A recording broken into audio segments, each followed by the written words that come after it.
ہم دونوں گویا نکلنا چاہتے ہیں سر، ایک اسلامی بھائی ان کی طرف پیٹ کر کے کھڑا ہو جائے. اب میں یہاں سے نکل گیا، میں ان کے پیچھے کھڑا ہو جاؤں گا. اب یہ نکل گیا، اب میں جہاں سے آیا تھا چلا گیا. فقہ حنفی اور فقہ جعفری کا ایک فتوے میں اختلاف ہے. فقہ حنفی کے مطابق کیا ہے کہ جہاں کوئی نماز پڑھ رہا ہو تو سامنے سے نہیں گزر سکتے. اب وہ کیسے گزر سکتے ہیں اس کی ویڈیو کسی سوشل میڈیا پہ دیکھ لینا. وہ گزرنے کا بھی تو ایک خاص طریقہ ہے نا کہ کوئی ایسے کھڑا ہو، اس کے سامنے سے کوئی یوں گزرو، وہ سامنے پہلے ایک گزر جائے پھر دوسرا گزر جائے. جو حیدر کے در کو چھوڑتا ہے پھر در بدر ہوتا ہے.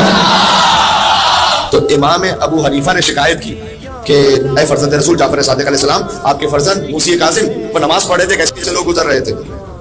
امام جعفر صادق نے خود جواب نہیں دیا، فرمایا کہ میرے بیٹے کو بلاؤ. تو امام موسی کاظم علیہ السلام بچپن کا عالم تھا. امام ابو حنیفہ نے پوچھا کہ آپ وہاں نماز پڑھ رہے تھے جہاں آپ کے سامنے سے لوگ گزر رہے ہیں. دیکھو اب امام قرآن ناطق ہے نا، تو جو قرآن ناطق ہے نا وہ قرآن صامت سے جواب دے گا. امام نے کہا قرآن کی آیت پڑھی سورہ قاف کی، نحن اقرب الیہ من حبل الورید. اللہ نے قرآن میں کہا ہم تو تمہاری شہ رگ حیات سے زیادہ قریب ہے تم سے. یعنی امام نے کہا کہ اللہ شہ رگ حیات سے اتنا قریب ہے کہ کوئی کتنا ہی سامنے سے گزر جائے میرے اور اللہ کے درمیان سے نہیں گزر سکتا. یہ امام ابو حنیفہ، ان کا سن وفات میں نے کہا 150 ہجری ہے. سب کے سب ہے 7ویں اور 8ویں امام کے زمانے میں بات پہنچ گئی.